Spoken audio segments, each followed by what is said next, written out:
Hello student, in standard 8 math, discount and commission, our next chapter, ninth chapter, discount and commissions. In Marathi we called सूट आणि commission.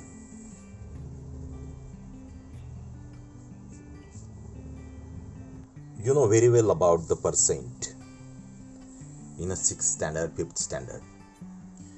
You know 2% means, this is the symbol of percent, but when you are convert it in a ratio, that is, it is right as 2%, means out of 100 there is a 2. 30%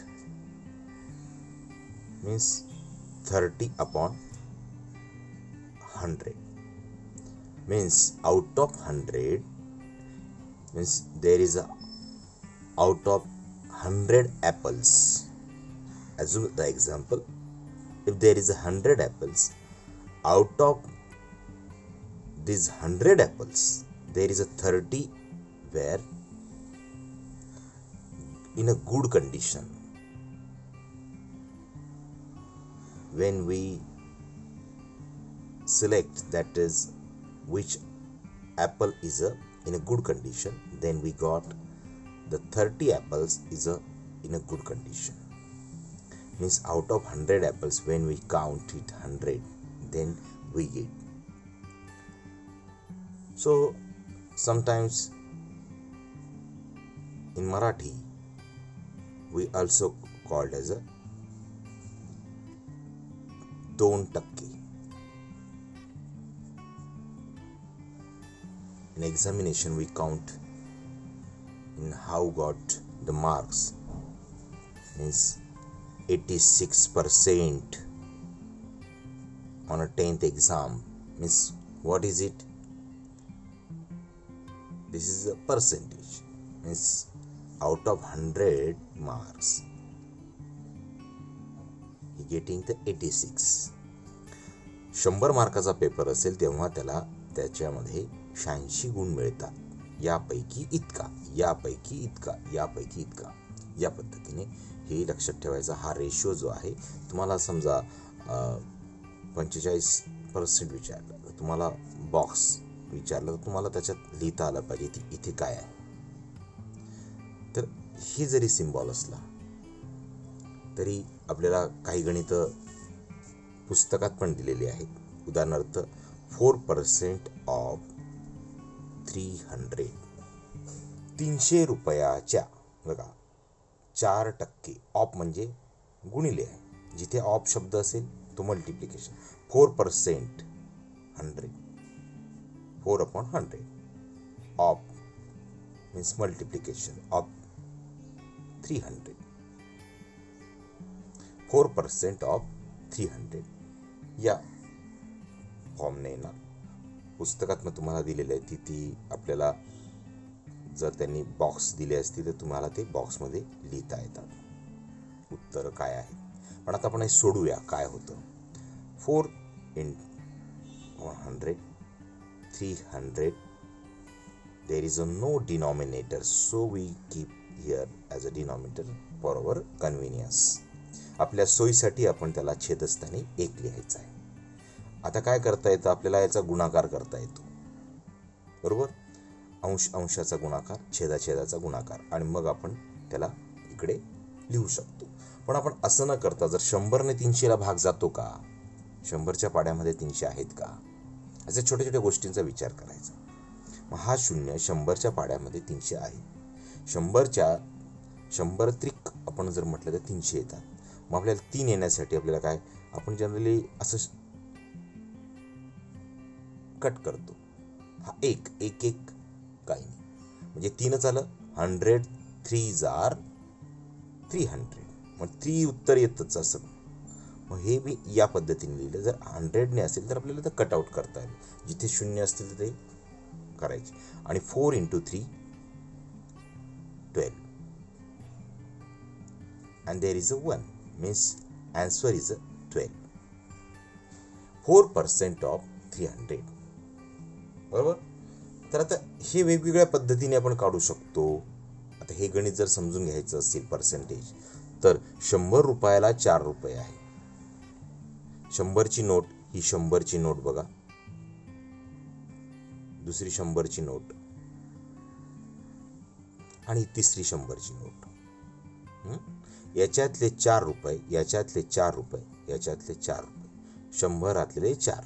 इथे कसं आपण पाहिलं की 100रातले 2%, 100रातले 30.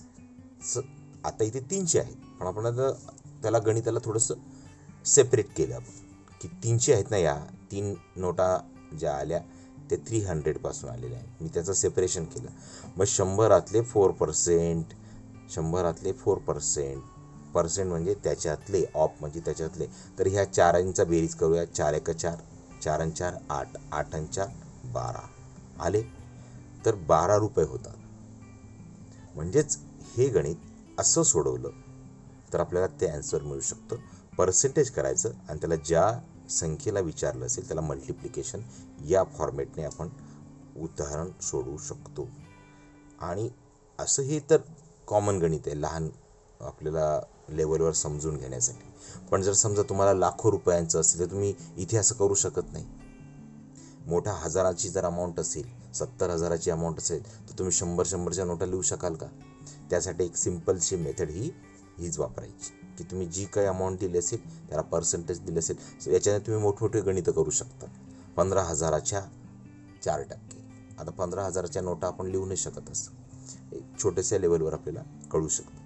मग 15,000ला 4% तर 15,000 इथे येणार आणि 4% असं येणार. आणि मग आपल्याला ते उदाहरणचं उत्तर जे येईल ते तुमचं परीक्षेला असणार की याच्यातून एकूण त्याला जो डिस्काउंट मिळाला 300 रुपयामध्ये 12 रुपये. मग 300 रुपयामध्ये 12 रुपये जर असेल तर 300 रुपयामध्ये डिस्काउंट असेल तर 300 रुपये किंमत असेल त्याची. महत्त्वाचा मुद्दा, 300 रुपये जर किंमत असेल तर 12 रुपये त्याच्यात कमी करावे लागतील. 12 रुपये घेणाऱ्यासाठी कमी करावे लागतील 300 रुपयामधून. मग ते जे काही येईल ते तुम्हाला त्याची जी विक्री किंमत झाली. 300 रुपयाचा जर टी शर्ट असेल आणि त्याला 4% डिस्काउंट आहे तर तो 12 रुपीज कमी करून तुमच्या जवळ देणार. म्हणजे तुम्हाला याच्यातला सूट मिळाली ती 12 रुपये. ॲक्च्युअली ती सूट किती मिळाली टक्क्याने? पर्सेंटेजमध्ये 4%. आणि प्रत्यक्ष प्राईस किती कमी झाली? 288 त्याची प्राईस आहे. 288. कसे आले ते? म्हणजे ही प्रत्यक्ष सेलिंग प्राईस झाली.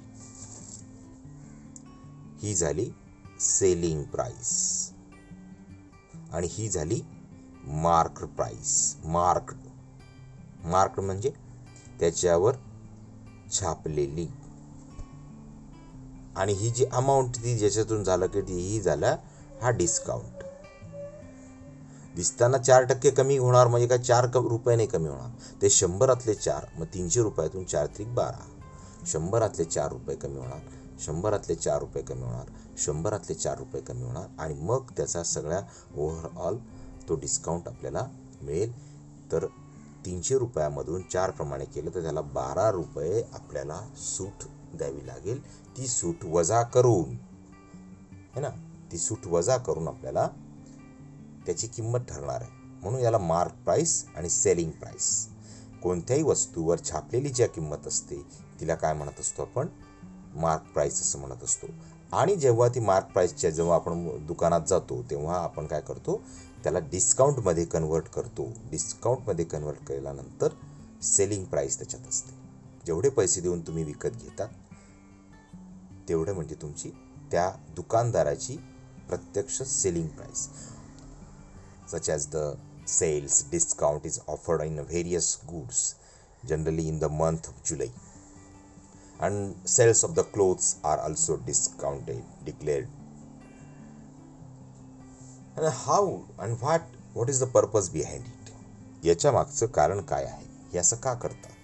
अप टू 50% म्हणजे आपण काही लोकांना बऱ्याचदा समजत नाही, हे सेल्स जे आहे 50% म्हणजे 50 रुपये कमी होतात का? नाही, तर 100 रुपयाला 50 रुपये कमी होतात. 500 रुपयाचं असेल तर 5 100च्या नोटांवर 50 50 50 या पद्धतीने, तर ते येणार 250 रुपये, म्हणजे 250 रुपयेच त्याची किंमत असणार.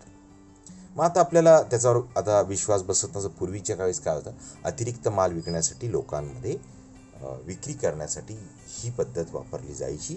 मग लोकांनी का घ्यावं, तर लोकांना त्याच्यात जर सूट मिळत असेल, त्याच्यातून फायदा होत असेल, तर दुकानदार काय करतो, असे सेल्स लावत असतो. The discount and commission, there is a recall such type of examples. In this example, 15% of 1700 into, what is here, there is a 15 and there is a 100. 15% into 1700 means you also write in that side also 100. 15% जिथे असेल तिथे आपण त्याला छेदस्थानी 100 घ्यायचा. त्याला या बाजूने पण लिहून आपण त्याला डिवाइड करू शकतो. फक्त 70 आणि 15चा गुणाकार करायचा आणि मग तुम्हाला मिळेल 255. मग ते रुपयामध्ये असू दे, कशा एखाद्या काही धान्याची पोती आहे किंवा गोदामामधला काही माल आहे त्याच्यावरचं असू दे, हे जे युनिट वापरलेले असेल त्यालाही तितके मायनस होणार, प्लस होणार, त्याला 15% वाढ भेटणार, कमी होणार, हे सगळं या गोष्टीमध्ये डिपेंड आहे. हे जे आहे त्याची मूळ प्राईस आपल्याला 17वर पण कोणतेही विचारलं तर तुम्हाला असे सोडवता आले पाहिजे. या उदाहरणांमध्ये आपण आता समजून घेऊया. पुस्तकात दिलेले Suresh own a sari shop, the details of the sales of the saris and the profit earn. आता त्यांना जो काही प्रॉफिट मिळाला आहे तो त्याविषयी चर्चा करूया. Sales in a month June, cost price of the saris in a rupees. असं वाचन पण समजलं पाहिजे. कॉस्ट म्हणजे काय, त्याची किंमत. 200 रुपयाची साडी, त्याची सेलिंग प्राइस म्हणजे प्रत्यक्ष विक्री करताना 250. जी त्यांना मूळ रक्कमामध्ये ती संपूर्ण साडी त्यांनी आणली असेल विकण्यासाठी सुरेशांनी, तर ती विकत असताना त्यांना जेव्हा ग्राहकाला द्यायचं आहे तर ते त्यांचा काय इतर खर्च लावून ती किंमत 250 होते. म्हणजे त्यांना विकताना त्यांनी किती केलं, 50 रुपये ॲड केले त्याच्यात. Profit on each sari is 50 rupees. अशा त्यांनी 40 साड्या विकल्या. Number of the sari sold 40. मग त्यांना टोटल एका महिन्यामध्ये 40 साड्या विकल्यामुळे एका साडीमागे 50 रुपये.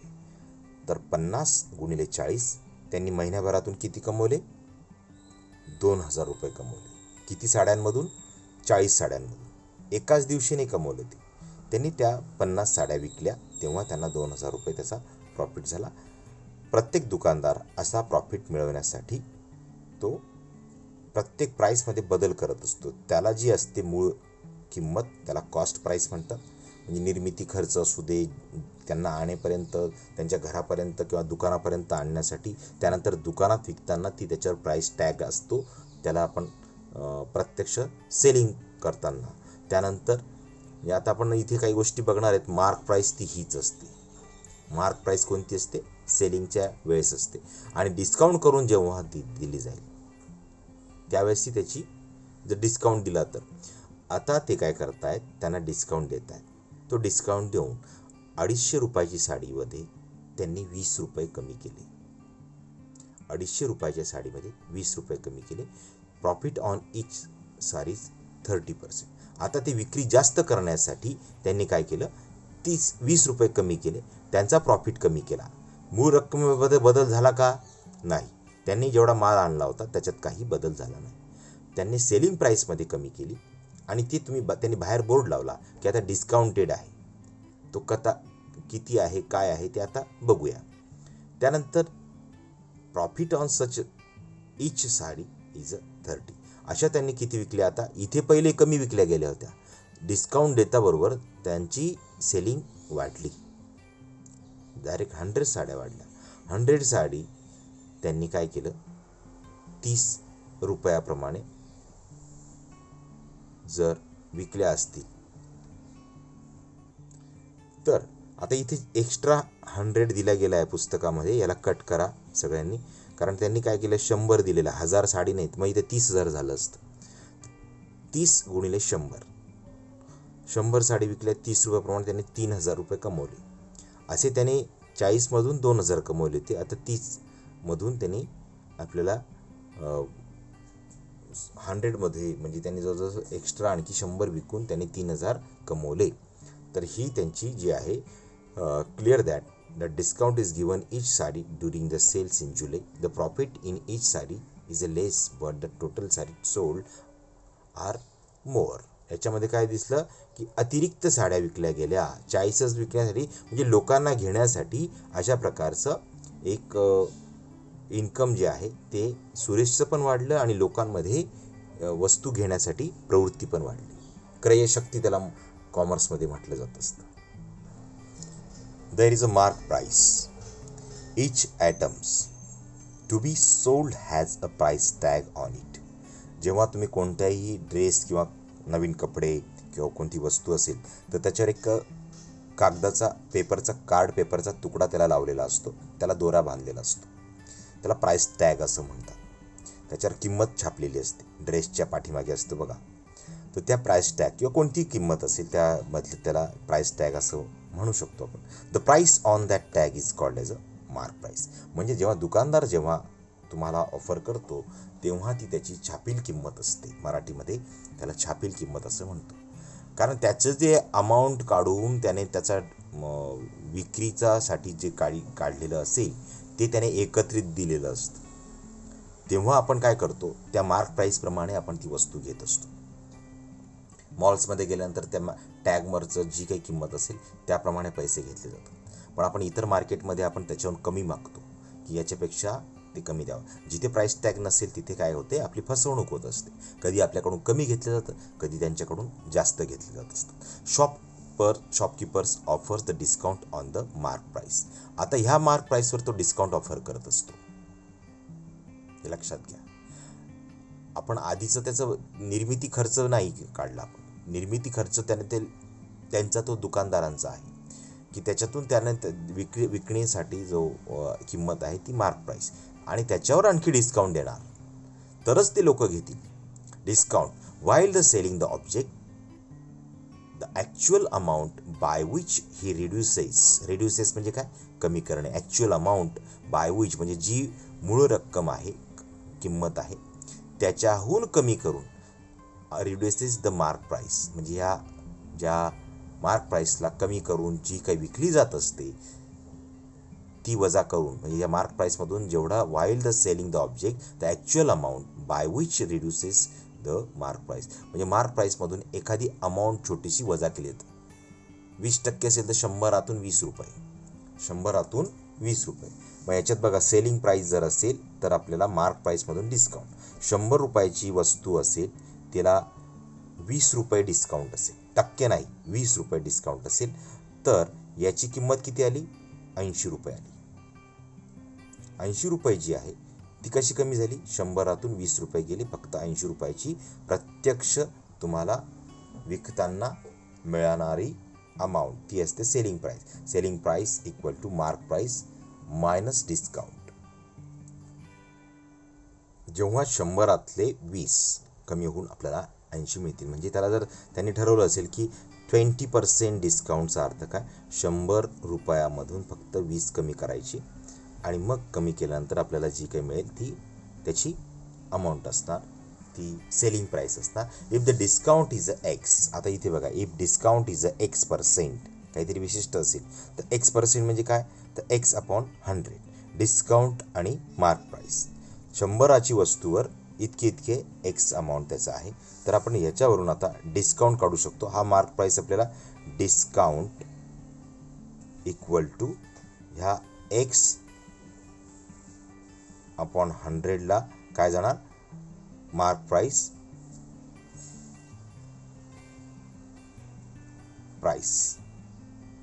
म्हणजे आपण असं हा फॉर्म्युला जर आपण याला एकच येतो म्हणजे आपण याला लिहिताना असं लिहू शकतो मार्क प्राइस